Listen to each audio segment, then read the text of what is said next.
maintenant, une longue cimée pour nous manger.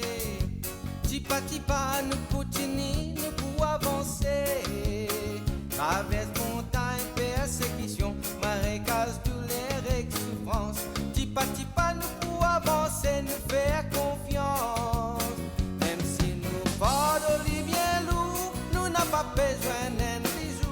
Tipa tipa, nous pour avancer vers le royaume. Mesdames et messieurs, bonsoir et bienvenue à notre programme Tipa Tipa, premier programme de ce mois de décembre.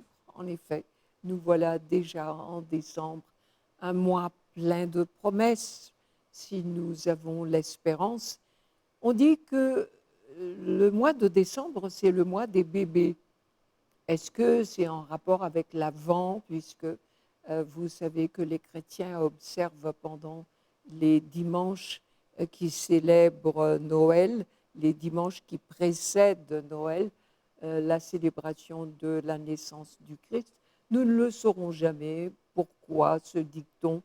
Mais un fait est certain, c'est que Monique Dinan vient de lancer son livre « Enceinte, je sème du sacré » pendant les 9 mois où mon enfant se construit.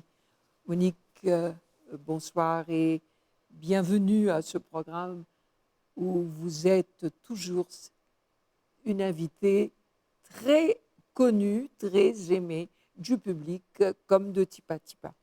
Alors, pourquoi le titre de ce dernier livre? Pourquoi le thème de ce dernier livre? Enceinte, je sème du sacré pendant les 9 mois où mon enfant se construit. Parce qu'il y a un message très important à faire passer.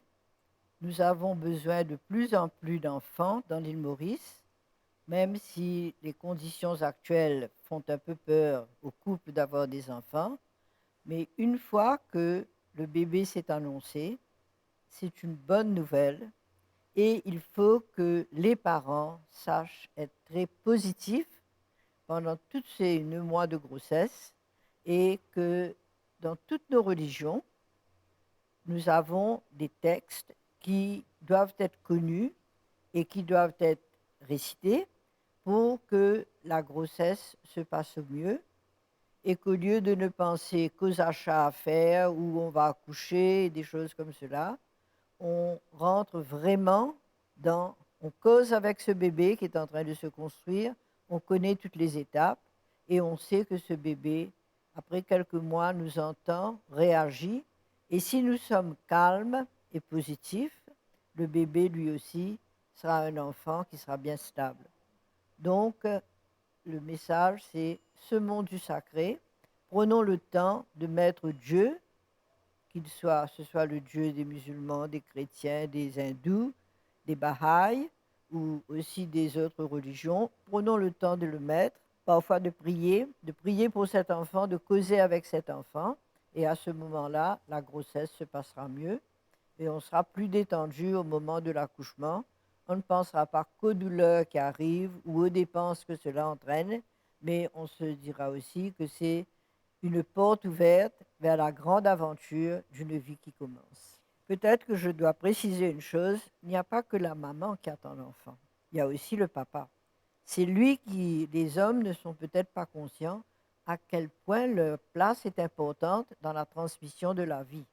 C'est eux qui peuvent transmettre la vie et ils transmettent aussi le sexe de leur enfant. La maman reçoit l'enfant, le porte, mais l'enfant qui est en train de se construire en elle, c'est son papa qui l'a fait et c'est son papa qui a transmis le sexe de l'enfant. Donc, très important que ce cœur à cœur ne soit pas que maman-bébé, mais que le papa aussi comprenne sa responsabilité dans la transmission de la vie et que cette période de grossesse soit aussi un temps où l'amour entre le couple peut grandir et doit savoir s'exprimer de toutes les façons et que ça renforce les liens au sein du couple. Alors justement, c'est une relation intime entre la mère et l'enfant qui se construit petit à petit déjà dans le sein de la mère. Et comme vous venez de le dire, vous écrivez ce livre avec le Conseil des religions. Pourquoi? Alors, je me suis dit, toutes nos religions ont des messages très importants. Nous avons cette chance d'appartenir à un pays où il y a plusieurs religions qui sont reconnues, acceptées, et il y a ce Conseil des religions qui se réunit régulièrement pour faire passer des messages. Et je trouve que c'est tout à fait normal que nous allons puiser dans les autres religions, savoir ce qu'ils disent. Donc, ils ont aussi, chacun est venu faire son exposé, est venu raconter comment, dans leur religion, la grossesse peut se vivre en présence du Créateur et comment être plus stable, être plus posé, être plus priant, que l'on soit chrétien, que l'on soit musulman, hindou, et Baha'i ou une autre religion. Comme Madame Dinan vient de nous dire, ce livre a été écrit en collaboration avec le Conseil des religions.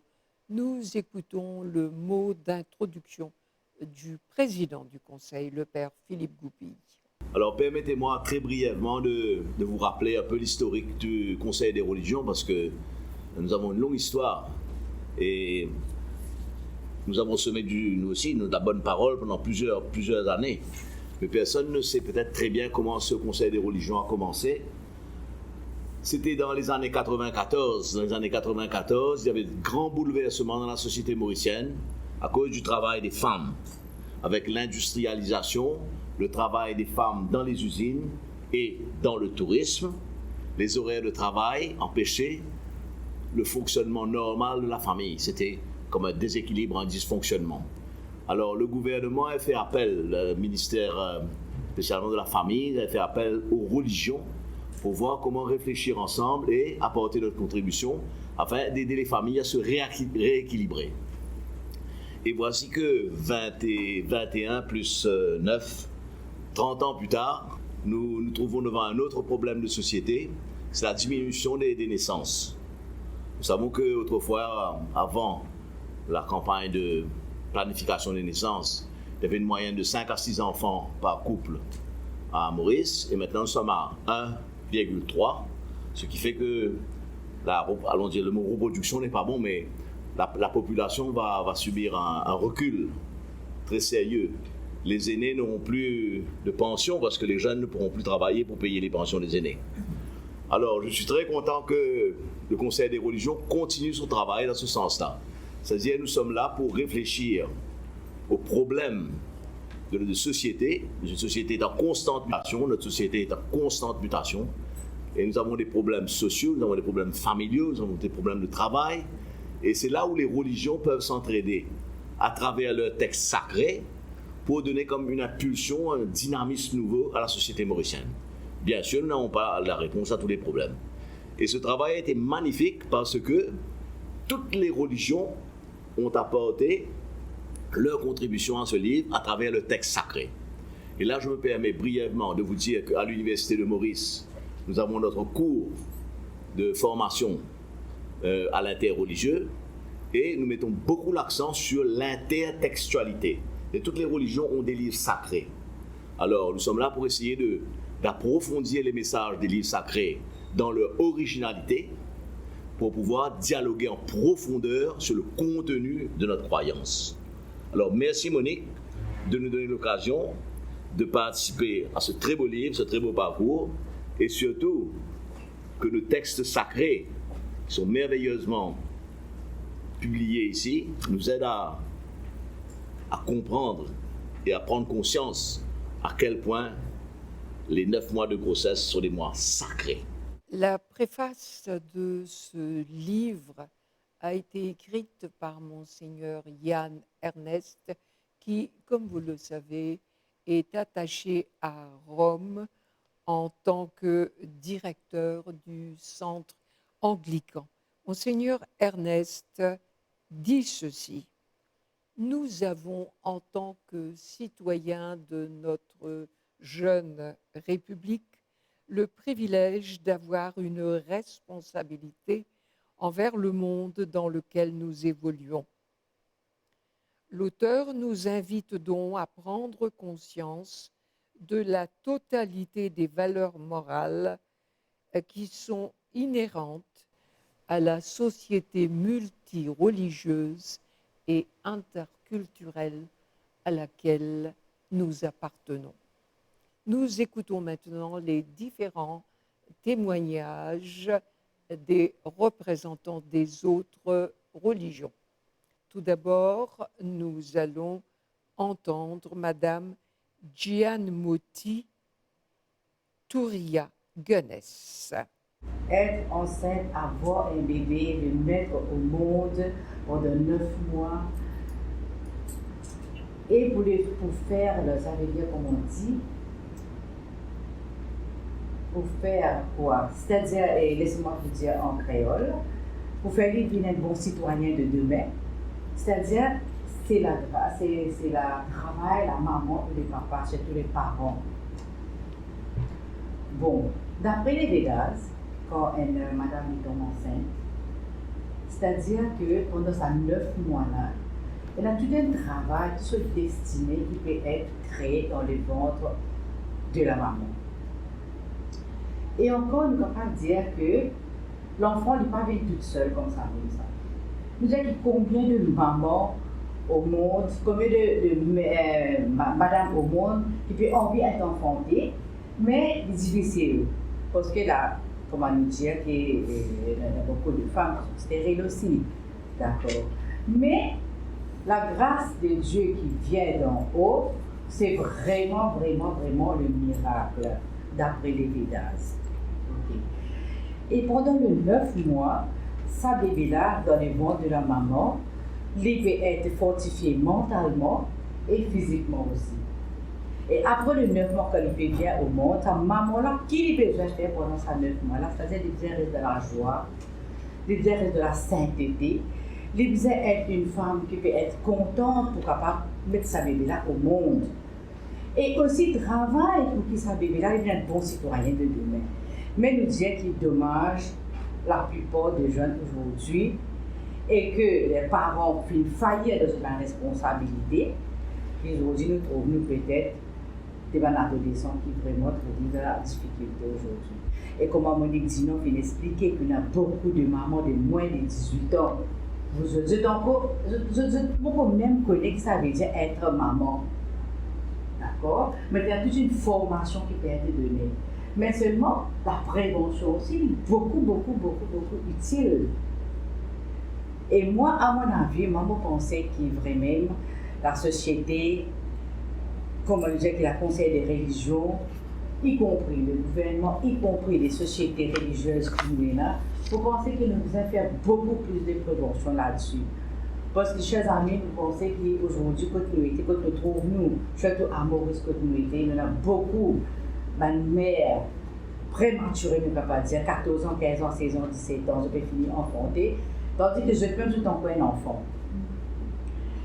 Et nous ne pouvons pas dire aussi qu'il y a beaucoup de chapitres qui parlent de l'enfantement, mais nous ne sommes pas capables de dire toutes choses que besoin. Mais seulement, en quelques mots, moi, je suis capable de dire que l'enfant et le citoyen de demain, comment nous dire que c'est un miracle de Dieu. Vous pensez que nous devons être beaucoup plus informés. Et nous, les grandes personnes, nous devons dire que nous sommes capables d'informer nos jeunes. Moi, personnellement, maintenant 4 filles, jamais les sexualités filles est un tabou chez moi. C'était donc Madame Gunness. Voici maintenant le tour de Madame Salima Da'al-Oudine. Le prophète Zacharie, il a prié ainsi, il a dit « Seigneur, donne-moi venant de toi une excellente descendance ». Abraham lui aussi a prié « Seigneur, fais-moi don de toi d'une progéniture d'entre les vertueux ». Les serviteurs du tout miséricordieux, eux, ont aussi prié « Seigneur, donne-nous en nos épouses et nos descendants la joie des cieux ». Toute personne à qui Dieu a donné un enfant, qu'il sache qu'il a des responsabilités envers lui. La responsabilité des parents va résider principalement à protéger sa famille de tout mal. Nous sommes tous des bergers pour ceux sous notre responsabilité et nous serons amenés à en rendre des comptes auprès de Dieu. L'empathie, pour moi, devrait être la première parmi les valeurs à être enseignées à nos enfants.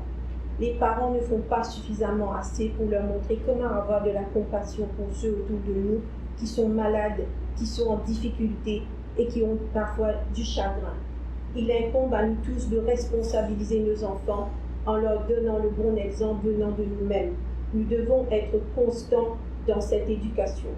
Nous devons reconnaître que si le comportement de nos enfants laisse à désirer, c'est parce que nous, adultes, sommes grandement responsables de cette situation. Nous sommes un miroir pour nos enfants, mais malheureusement, nous admirons notre propre image alors que nous aurions dû corriger, chercher à corriger nos défauts. Le Coran parle de Marie, mère de Jésus, comme étant un idéal pour les hommes, aussi bien que pour les femmes. C'est à travers la femme que les hommes vont apprendre la notion de chasteté et de pureté. Elle ne sera protégée et honorée que quand les hommes reconnaîtront sa nature sacrée et son immense capacité spirituelle. La femme est la source même de la compassion et de la bonté en ce monde. C'est à travers elle que Dieu manifeste sa capacité créatrice. Il est donc impératif de protéger cette nature inhérente en la femme afin de protéger les générations à venir et parallèlement protéger notre société. Nous écoutons maintenant Monsieur Harry Ragou. Quel est le but de la vie? Pourquoi sommes-nous ici?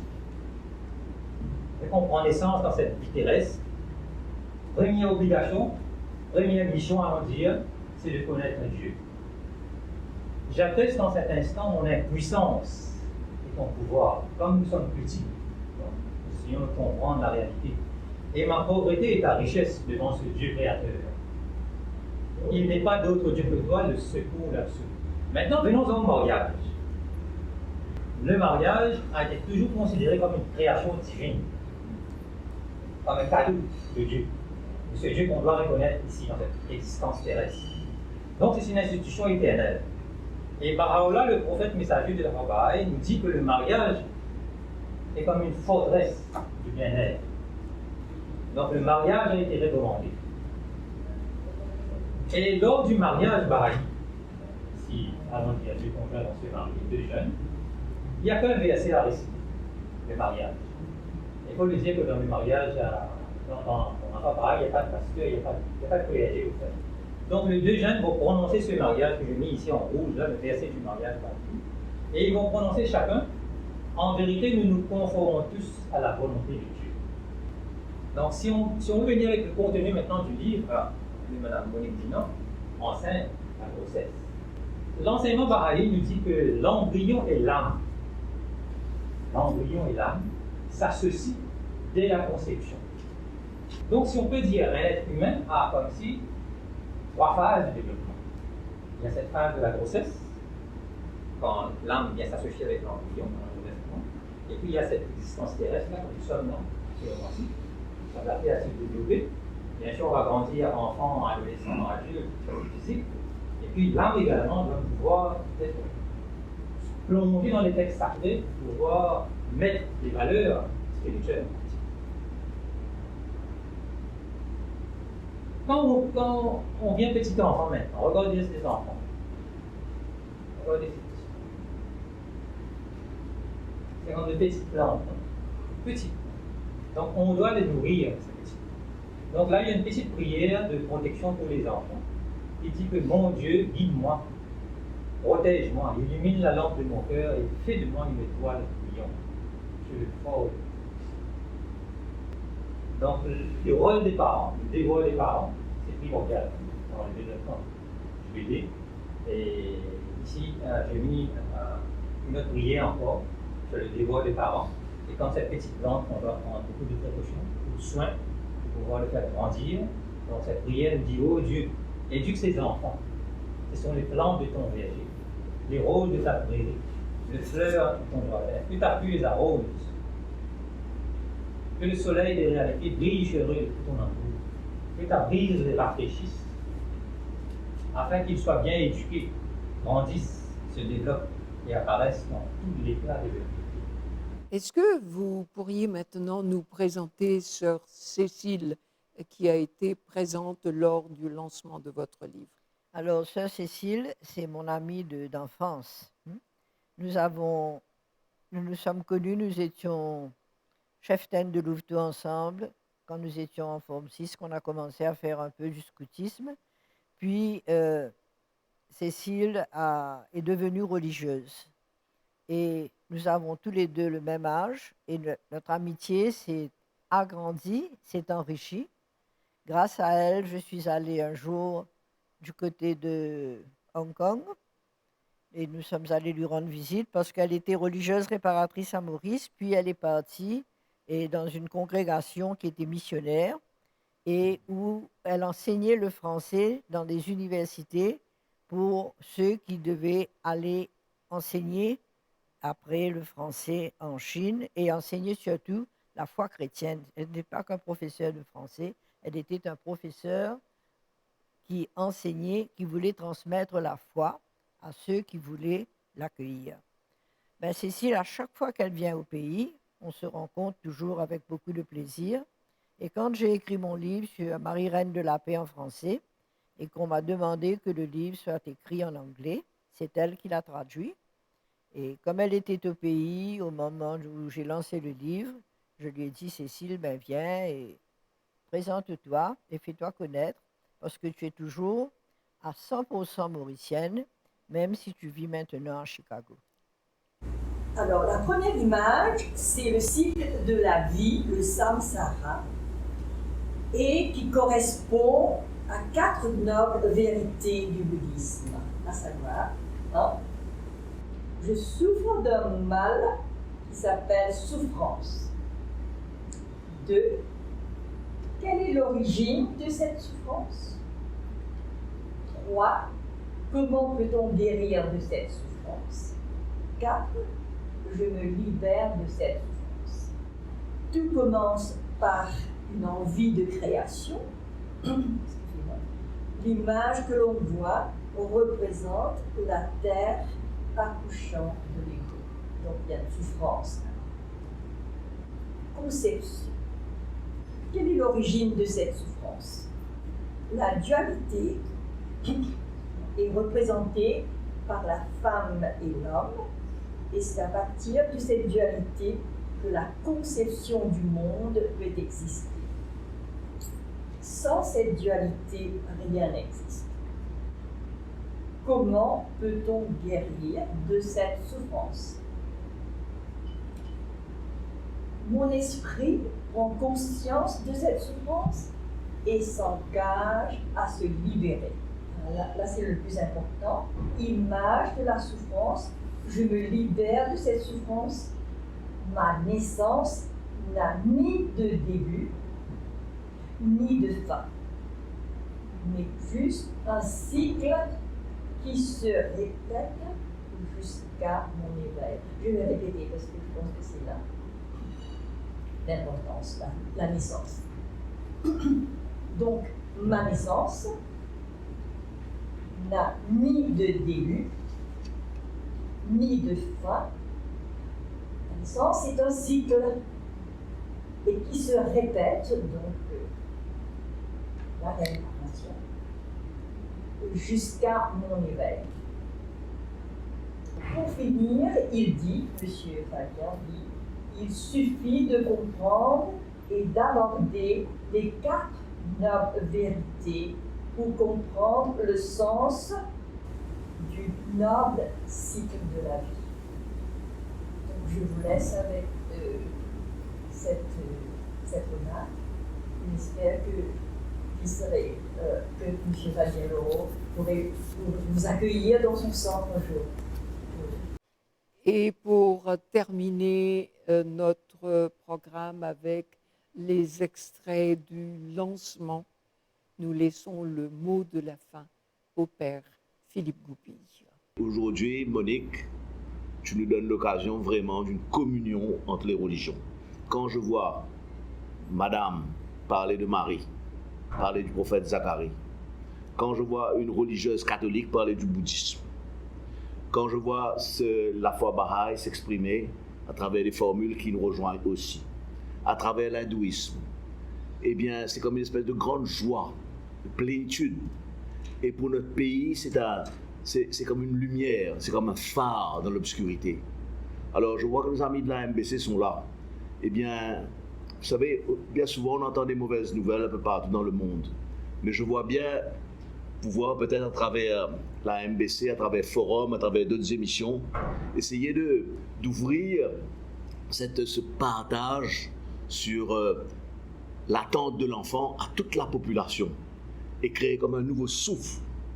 Alors, Serge, je voulais vous dire un grand merci à Monique, un grand merci au Conseil des religions, à vous tous qui avez participé, et surtout un grand merci de votre présence. Allons sortir de cette espèce de chape de plomb qui nous oppresse. Allons découvrir la lumière que nos religions nous donnent et accueillir l'avenir à travers nos enfants. Merci beaucoup, Monique. Donc, Monique, aujourd'hui, c'est la première partie de ce programme. Nous présentons votre livre, nous offrons des extraits du lancement, nous allons entendre les différents témoignages et dimanche prochain, vous serez l'une de nos invités pour parler justement de cette baisse de natalité pour lequel vous faites un appel ce soir. Nous vous remercions beaucoup d'être venus sur ce plateau et on vous dit à dimanche prochain.